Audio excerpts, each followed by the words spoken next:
Hello, I am Sakshi Gulwara, student of Banasali Vidyapith. In this video, I will talk about the fundamental rights as provided to all the citizens of India by our Indian Constitution. So, fundamental rights are the basic human rights enshrined in the Constitution of India, which are guaranteed to all citizens. There are six fundamental rights of Indian Constitution: right to equality, right to freedom, right against exploitation, right to freedom of religion, cultural and educational rights, right to constitutional remedies. Right to equality. Right to equality guarantees equal rights for everyone, irrespective of religion, gender, caste, race, or place of birth.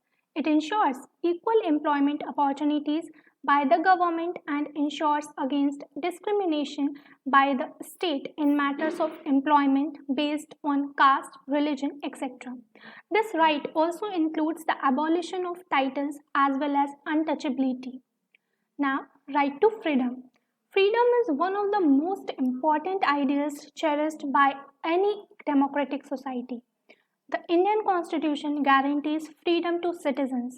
Right to freedom includes many rights such as freedom of speech, freedom of expression, freedom of assembly without arms, freedom of association, freedom to practice any profession, freedom to reside in any part of the country.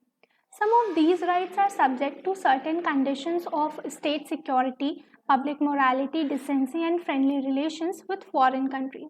This means that the state has the right to impose reasonable restrictions on them. Now, right against exploitation.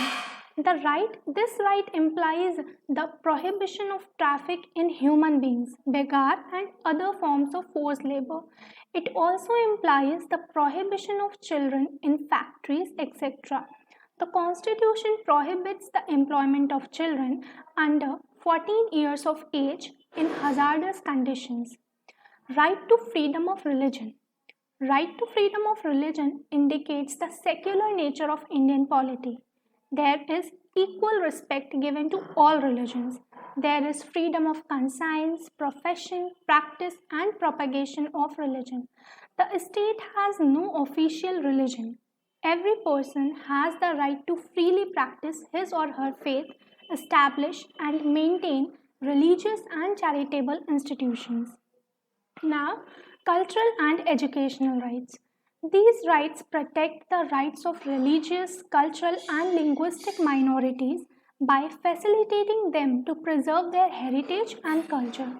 Educational rights are for ensuring education for everyone without any discrimination.